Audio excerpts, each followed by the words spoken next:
नमस्कार दर्शक बंधु आज आम शुणा शामुका बदल कंढई। आज्ञा कौन शामुका देकी कंढई आनिबो? आज्ञा आम पोखरी बहुत सारा शामुका अच्छी कौटी से मिलूँ कंढई गुड़ा मत कहना मुझे शामुका देकी कंढई गुड़ा किणी आसबि। अच्छा अच्छा तुम्हें कौच जे मु कहली शामुका बदल कंढई तुम्हें कहल जे शामुका देकी जदि कंढई आणुचंदी ताले तुम पोखरी भी धरिकी नहीं शामुका देकी कंढई आनिबे या तो निश्चिंत ये कहानी शुणी सार आज जाई शामुका गोटेब। आज्ञा आज्ञा कोठी निश्चिंत मिलूची मु शेषरे तार एड्रेस देबी हैला मत जोड़े दब। आज्ञा आज्ञा मु दे देबी। दी जन देख शामुका गोटेकी जीव कंढई आनिब आज्ञा किए आनी कहीं आनी एमती गोटे भल हृदय भरा मन को छुईला भली कहानी। आज्ञा प्रथम आम अनेक थर कहीचु कहानी कौटू आसी थाए ना परिवार भितर केतबेले आसी थाए समाज भितर केतबेले आसी थाए केतबेले कौटी ना कौटी कहार हृदय भितर कहानी बाहरिकी आसी थाए ताकू आम कहार कथा को कहवाई गोटे कहानी मध्यम आपण पाखे पहुँचाऊ सी हूँ कहानी केते केते कहानी आमको माइल खुंट भली आगू जीवार गोटे प्रयास मिलता है। कहानी केबे निर्जीव नुह पत्थर भितर आज्ञा कारीगर जमी सुंदर मूर्ति बनई थाए कहानी भितर से फुटी उठी थाए प्रत्येक मनीष भितर किछि खोराक किछि सुगुण किछि आगू को जीवार प्रतिभा मिली थाए से ही आज एक निछक कहानी रही ए कथाटी निश्चित मु अनुरोध करी प्रत्येक माँ बापा परिवार सबू पिला माने मध्य ए कहानी शुणा दरकार कहीं ना ये आमर हृदय को आज छुईब किंतु आसतु ना ता पूर्व दुईबार भगवान का नाम संकीर्तन करवा। हरे कृष्ण कृष्ण कृष्ण हरे हरे हरे राम राम राम हरे हरे। हरे कृष्ण कृष्ण कृष्ण हरे हरे हरे राम राम राम हरे हरे। शामुका बदल रे कंढई कथाटी टिके आपन को भी आश्चर्य लगुव। शामुका बदल रे कंढई किए किणिला मो संजय भाई कहले जदि आड्रेस दियंत मु भी जाइकरी से पंख भितर शामुका खोजती नहीं जाती सतरे जदि संजय भाई से भाव थिबो ना पंख भितर पशिबार भाव थिले गोटाई शामुका आनिबार जदि भाव थिबो ताले आग निश्चित देखा जिवो। निश्चिंत दर्शक बंधु कर्म संचित कर्म गोटे थाए जहाको आमे संचय करी रखी थांदी आसिला बेलू प्रारब्ध ही आम सांगरे आसे कि आज्ञा सुख रखी थाए एटिके आसिले सुख पाए कि आज्ञा दुख रखी थाए आसिले एठी दुख पाए। आमे जा आज्ञा रखी थांदी ना गडरेज भितर जदि टंका रखी टंका पाइबा जदि सुना रखी सुना पाइबा संचित कर्म रे जहाँ रखि प्रारब्ध होकर आम पाखक से ही आसी थाए। मुना आ मुनि दुईटी संतान भाई भौणी से दी जन मुना को 2 वर्ष होता है ता माँ मुनि की जन्म देला। आज्ञा जितेबले आमे जदि किछि दिन पछको फेरी जिबा आज भी अच्छी जन्म दौ दौ केते माँ चली जाउछन जितेबले मुनि की जन्म देइछि डाक्तर कौन कले ना से कोटे जानी पारे नहीं भूल नाड़ीटा को काटिदेले भूल नाड़ी काटिबा द्वारा मुनि की जन्म दे सबुदिन आखि बुझिले ता माँ जितेबले माँ चली गले मुनि जन्म होइछि सेतेबले मुना को होइछि 2 वर्ष। आज्ञा जानिचंदी मुना जा जोटी 2 वर्षर छुआ आज्ञा सी कौन जाने कहले माँ हाथ धरी चली शिखु थाए माँ हाथ धरी सबुआड़े जाऊ थाए गुलुरु गुलुरु होकर माँ माँ कहीकि डाकू थाए ये पणत कानी रे कहीं केतबेले कहीदेले किछि कथा आसी माँ कानी रे छुपी पड़ू थाए एपटे केतबेले छुपुला तो एपटे केतबेले छुपी जाऊला आउ काहाकू जदि मारी देकर पलि आसूला माँ कोଳରେ आसी बसी जाऊला माँ थिला ता पई सर्वस्व किंतु मुनि की जन्म दे सारा परे माँ से शोची कि जीवन ना ମୁନା ବୁଝିପାରୁନି। ମାର ଶବ ପାଖକୁ ଯାଇ ଡାକୁଛି, ଏ ମା ଉଠବା। ମା ମାନେ ଭଲ ଭାବରେ କଥା କହିପାରୁନି। 2 ବର୍ଷର ସନ୍ତାନ କେତେ କଥା କହିବ? ବୁଝିଛି କ'ଣ ମୃତ୍ୟୁ କ'ଣ? ମା ମୋର କାହିଁକି ଚାଲିଗଲା କିଛି ବୁଝିନି। କିନ୍ତୁ ବାପାଙ୍କର ତାଙ୍କର ଭାଗ୍ୟରେ ଯେମିତି ଚଡ଼କ ପଡ଼ିଗଲା। ପାଖରେ 2 ବର୍ଷର ପୁଅ ଆଉ ଶୋଇଛି ଗୋଟିଏ ଜନ୍ମଜାତ ଝିଅ। ମୁନା ପଚାରୁଛି, ବାବା ମାକୁ ଡାକବା ଯିବା, ମୁନିକି ନେଇକିରି ଆମେ ଘରକୁ ଯିବା। ବାବା କ'ଣ ବୁଝେଇବେ? ମା ତ ଆଉ ନାହିଁ ନା। ସେ ମାକୁ ମଧ୍ୟ ଏକା ସାଙ୍ଗରେ ଗାଡ଼ିରେ ଆଣିଲେ ଆଇଲେ। ସବୁଦିନ ପାଇଁ ମାକୁ ପୋଡ଼ି ଦେଇ ଆଇଲେ, ଜାଣିପାରିଲାନି। କିନ୍ତୁ ସମୟ ଗଡ଼ି ଚାଲିଲା। ମୁନାକୁ 6 ବର୍ଷ ହେଇଯାଇଛି। ସେତେବେଳେ ମୁନିକି 4 ବର୍ଷ। ସେ 4 ବର୍ଷ ସମୟରେ ବାପା ସବୁଦିନ ପର ଘରେ ଖଟିକି ଆସନ୍ତି। ଆଉ ଯେଉଁଦିନ ଖଟିବାକୁ ଯାଆନ୍ତି ଯାହା ଡାଲି ଚାଉଳ ଆଣନ୍ତି ଖାଆନ୍ତି। କିଛି ସମ୍ବଳ ସଞ୍ଚିତ ହୋଇପାରେ ନାହିଁ। ମୁନିକି ମଣିଷ କରିବା ପାଇଁ ଗାଈ କ୍ଷୀର ଆଣିକିରି ତାକୁ ଖାଇବାକୁ ଦିଏ। ଏ ସବୁଥିରେ ତାଙ୍କର ପଇସା ସବୁ ଜଣେ ଚାଷୀ ପାଖରେ କିବା ପଇସା ଥିବ। ସେତିକିରେ ଗୋଟେ ଅଜଣା ରୋଗ ଧରିଲା। ସେ ରୋଗରେ ଆଉ ଭଲ ହେଇପାରିଲେନି। ପଡ଼ି ପଡ଼ିକିରି ଚାଲିଗଲେ। ଆଜ୍ଞା ଯାହା ପାଖରୁ ବାପା ଆଉ ମା ଉଭୟ ଯଦି ଚାଲି ଯାଆନ୍ତି, ସେ ସନ୍ତାନକୁ ଧୈର୍ଯ୍ୟ ଧରିବା ବହୁତ କଷ୍ଟ ହେଇପଡ଼େ। ଅନାଥ ହେଇଗଲେ ଆଉ। କିନ୍ତୁ 6 ବର୍ଷର ପିଲା ଭିତରେ ସାହସ ଆଉ ଧୈର୍ଯ୍ୟ ଦେଇଦେଲେ ଭଗବାନ। ମଣିଷ ଜୀବନରେ ଯେତେବେଳେ ଦୁଃଖ ଆସେ, ଆଜ୍ଞା ଆମେ ସମସ୍ତେ କହନ୍ତି ନା, ଦୁଃଖରୁ ମଣିଷକୁ ବହୁତ କିଛି ଶିଖିବାକୁ ମିଳେ। ଆଜ୍ଞା ଦୁଃଖ ଆଉ ବିଫଳତା ଆମକୁ ମଜବୁତ କରିଦିଏ। ଦୁଃଖ ପଡ଼ିଲେ ମଣିଷର ଭିତରଟା ମଜବୁତ ହେଇଯାଏ। ସହିବାର ଧୈର୍ଯ୍ୟ ତା ପାଖରେ ଆସି ପହଞ୍ଚିଯାଏ। ଆଉ ଯେତେବେଳେ ବିଫଳତା ଆସିଯାଏ, ଗୋଟେ ଜିଦି ଝୁଁକୁ ଆସିଯାଏ, ମୁଁ ସଫଳ ନିଶ୍ଚିତ ହେବି ହେଇଯାଏ। ଆଜି ସେଇଭଳି ପରିସ୍ଥିତି ଆସି ପହଞ୍ଚି ଯାଇଛି ମୁନା ପାଖରେ। 6 ବର୍ଷର ପିଲା ଭଉଣୀ କି କହୁଛି, କେହି ନଥାନ୍ତୁ ମୁଁ ବାଛି ତ ଭାଇ, ମୁଁ ନା ତତେ ସବୁବେଳେ ଖୁସିରେ ରଖିବି। ଏବେ ବୁଝି ଯାଇଛି ମା ଆଉ ଫେରିବନି। ଆକାଶର ତାରା ହେଇଯାଇଛି। ଆଉ ମା ନା ବାପାଙ୍କୁ ବହୁତ ଭଲ ପାଉଥିଲେ। ସେଇଥିପାଇଁ ମା ବି ବାପାଙ୍କୁ ନେଇଗଲେ। ଆଜ୍ଞା ଦାଦା ଖୁଡ଼ି କିମ୍ବା ବଡ଼ ବାପା ବଡ଼ ମା କେତେ ଦିନ ପୋଷିବେ? ତାଙ୍କ ପାଖରେ ରହିଲେ। ଯେତେବେଳେ ଆଜ୍ଞା ରହିଛନ୍ତି, ଧୀରେ ଧୀରେ ସମୟ ଗଡ଼ୁଛି। ଦିନକର କଥା, ସେ 2 ଜଣ ଆଜି ମୁନି ବହୁତ ଦୁଃଖରେ ଅଛି। ଭାଇ ମତେ ଗୋଟେ କଣ୍ଢେଇ କିଣିଦବୁ ନା? ଗୋଟେ କଣ୍ଢେଇ ସାଙ୍ଗରେ ଖେଳନ୍ତିନି? ଭାଇ ସମସ୍ତଙ୍କର କଣ୍ଢେଇ ଅଛି। ମୁଁ ଯେତେବେଳେ ଖେଳିବାକୁ ଯାଉଛି ନା, ସମସ୍ତେ କହୁଛନ୍ତି ତୁ କଣ୍ଢେଇ ଆଣୁନୁ। ମୁଁ ନା ଚିନ୍ତା କରୁଛି, ଏ ଭଉଣୀ କି କୋଉଠୁ ଆଣି ମୁଁ କଣ୍ଢେଇ ଦେବି? ପଇସା କୋଉଠୁ ଆଣି? କହିଲେ ମୁନିଲୋ ଗୋଟେ କଥା କହିବି। କହିଲେ କ'ଣ? ନା ଚାଲେ ଆମେ ଯିବା କଣ୍ଢେଇ କିଣିବା ନା, ଆମେ ଶାମୁକା ଗୋଟେଇବାକୁ ଯିବା। ତାକୁ ଡାକି ନେଇକିରି ମୁନା ଆଉ ମୁନି ଖେଳିବା ବାହାନାରେ ଆଜ୍ଞା ସମୁଦ୍ର ପାଖକୁ ପଳେଇଛନ୍ତି। ସେ ସମୁଦ୍ର ପାଖରେ ଲାଗିକିରି ଗୋଟେ ଦୋକାନ ଅଛି। କିନ୍ତୁ ମେଞ୍ଚେ ଖଣ୍ଡେ ଶାମୁକା 2 ଜଣ ଯାକ ଖୁସିରେ ଅତି ଖୁସି। କାରଣ ଭାଗବତରେ କୁହାଯାଇଛି ନା, ଏ ବାଳକ ସ୍ୱଭାବ ଯେତେକ ସେ କାଳେ ଖେଳ କୌତୁକ। ଗୋବିନ୍ଦ ଗୋବିନ୍ଦ ଗୋବିନ୍ଦ ପଦୁ ଗଳୁଛି ମକରନ୍ଦ। ମନରେ ମାୟା ମୋହ ନାହିଁ, ସଦା ପ୍ରସନ୍ନ ରହିଥାଇ। ଏ ଗୋବିନ୍ଦ ଗୋବିନ୍ଦ ଗୋବିନ୍ଦ ପଦୁ ଗଳୁଛି ମକରନ୍ଦ।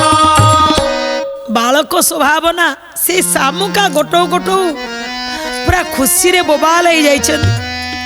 କେତେ ଶାମୁକା ଇଲୋ ମୁନି, ଆମର ଆଜି ଏତେ ଶାମୁକା ଗୋଟେଇଲେଣି। କିଛି ଚିନ୍ତା କରନା, ଚାଲେ ଯିବା ଆମେ ଘରକୁ। ଏଇ ଛୋଟ 2 ଜଣ ପିଲାଙ୍କର ଶାମୁକା ଗୋଟାକୁ ପାଖରେ ଥିବା ଯୋଉ ଦୋକାନ ଗୁଡ଼ା ଜଣେ ଦୋକାନୀ ଦେଖୁଛି। ଯେତେବେଳେ ଫେରିଲେ ନା, ମୁନା କ'ଣ କରିଛି ନା, ଶାମୁକା ସବୁ ଗାମୁଛାରେ ଧରିଛି, ପଛେ ପଛେ ଆସୁଛି।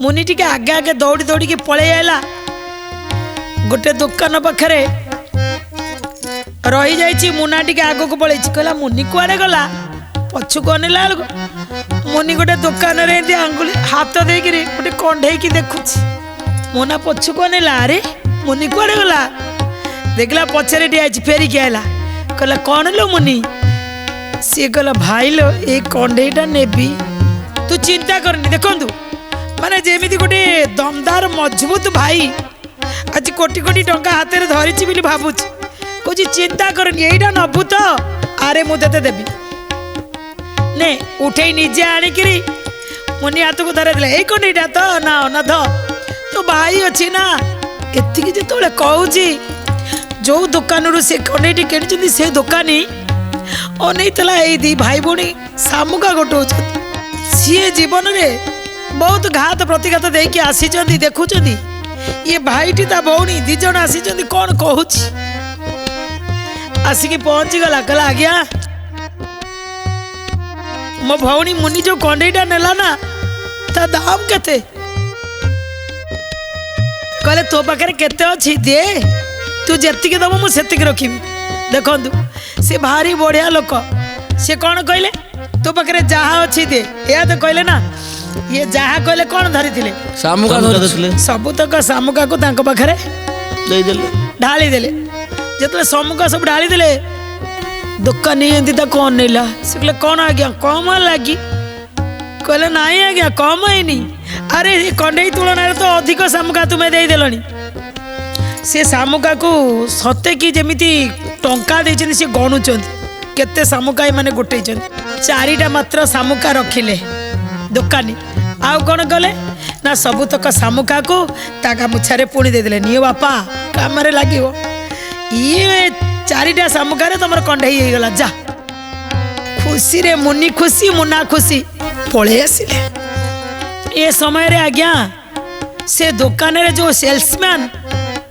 से ठिया होकर देखुं कहते ये पिला दीटा आइले ता भौणी नेला कंडे आम बाबू चारिटा शामुका गोटे कंडे देदेले पुणी अन्य शामुका फेरई देले आइला कहले बाबू मु गोटे कथा पचारि कहले कौन ना ये शामुका देकर कौन कंडे नेबे टंका देकी दियंतु सिना ये शामुका दे कौन नहीं कौन हाँ सी भी आश्चर्य थी सी भी कहले मु किछि बुझी पारलेनी आज्ञा सेठी कहउचंती जे दुकानी कहले पिता माता ममतार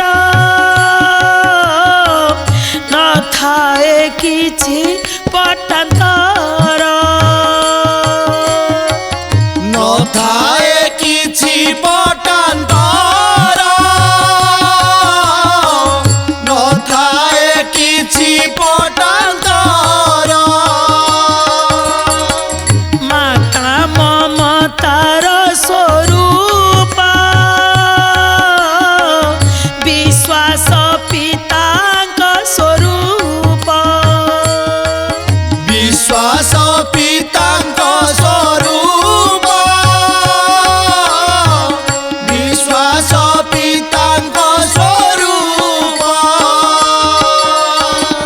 भाई भौणीर संपर्क एक वृक्षर दुई शाखा एक वृक्षर दुई शाखा एक वृक्षर दुई शाखा बुझौଛନ୍ତି ये दुई जन जी आसी थिले ये थिले भाई भौणी गोटाई वृक्षर ये होଛନ୍ତି दुईटी शाखा जानिଛ जार बापा माँ न थांती ना तांको पाखरे ममता थाए ना तांको पाखरे विश्वास थाए ना जो संसार रूपक घर ठिया हवा पाई प्रथमे दीटा मजबूत खंब दरकार पड़े से खंब भितर गोटे हूँ बापा आ गोटे हूँ माँ गोटे हूँ ममता गोटे हूँ विश्वास गोटे हूँ भरोसा आ गोटे हूँ प्रतिभा विकसित कारण ଏଇ ଯାହା ଉପରେ ଘର ଠିଆ ହେଇଥାଏ ନା ସେ ଦିଟା ଭୁଷୁଡ଼ି ଯାଇଛି। ଛୋଟବେଳୁ ଯେତେବେଳେ ମୁଁ ପିତାମାତାକୁ ହରେଇଥିଲି ଜୀବନରେ ଅନେକ ଘାତ ପ୍ରତିଘାତ ଯୋଉଟା ମୋ ଜୀବନରେ ଘଟିଛି। ଆଜି ଏ ଦି ଜଣକୁ ଦେଖି ସାରିଲା ପରେ ମୋ ମନ କୋଉଠି ନା କୋଉଠି ଟିକେ ତାଙ୍କ ପାଇଁ ଆନ୍ଦୋଳିତ ହେଲା। ଆରେ କେତେ ଲୋକଙ୍କୁ ବିକ୍ରି କରୁଛି ଇଏ ବୁଝିପାରିନି। ଶାମୁକା ଦେଇକିରି କଣ୍ଢେଇ କିଣନ୍ତି କି ପଇସା ଦେଇକିରି କଣ୍ଢେଇ କିଣନ୍ତି। ଯେହେତୁ ସେ ମତେ ଶାମୁକା ଦେଇକିରି କଣ୍ଢେଇ ନେଲା ମୁଁ ତାକୁ ଦେଇଦେଲି। ଯେତେବେଳେ ସେ ବଡ଼ ହେଇସାରି କୋଉ ଦୋକାନକୁ ଯିବ ସେ ଦୋକାନରୁ ଯେତେବେଳେ ଗୋଟେ କଣ୍ଢେଇ କିଣିବ ଆଉ ସେଇଠି ଶାମୁକା ଦବ, ଯେତେବେଳେ ଶାମୁକା ବଦଳରେ କଣ୍ଢେଇ ମିଳେ ନାହିଁ ଆଉ ପଇସା ଦେବାକୁ ପଡ଼େ, ସେତେବେଳେ ସିଏ ମତେ ମନେ ପକେଇବ ନା ନାହିଁ? ନିଶ୍ଚିନ୍ତ ମନେ ପକେଇବ। କ'ଣ କହିବ?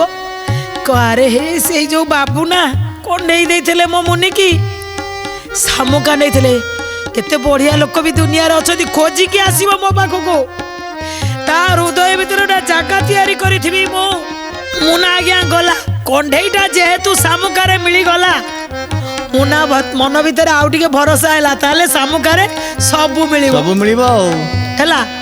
ସେଇ 6 ବର୍ଷର ପିଲା ମୁନି ରହିଲା ଘରେ। କହିଲେ ମୁନିଲୋ ତୁ କ'ଣ କହୁଥିଲୁ? ତୋ ପାଇଁ ଖାତା ପେନସିଲ ଆଣିବି ଯାଉଛି।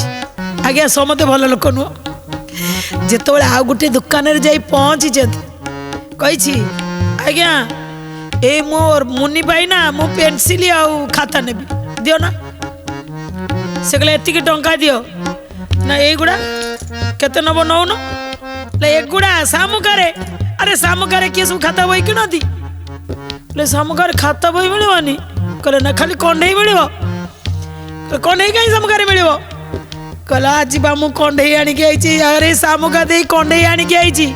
କହିଲେ ଏ ମିଛ କଥା, କଣ୍ଢେଇ କାହିଁ କିଏ ତତେ ଦବ? ଶାମୁକା ଦେଲେ କିଏ କଣ୍ଢେଇ ମିଳେ? କହିଲା ଆଚ୍ଛା ତାହେଲେ ସେଉଠୁ ଫେରିକି ଆଇଲା। ଆଜ୍ଞା ଘରକୁ କ'ଣ ଯିବ? ଶାମୁକା ଯାକ ସବୁ ଥୋଇଦେଲା। ଆଇଲା ସେଇ ଦୋକାନୀ ପାଖକୁ।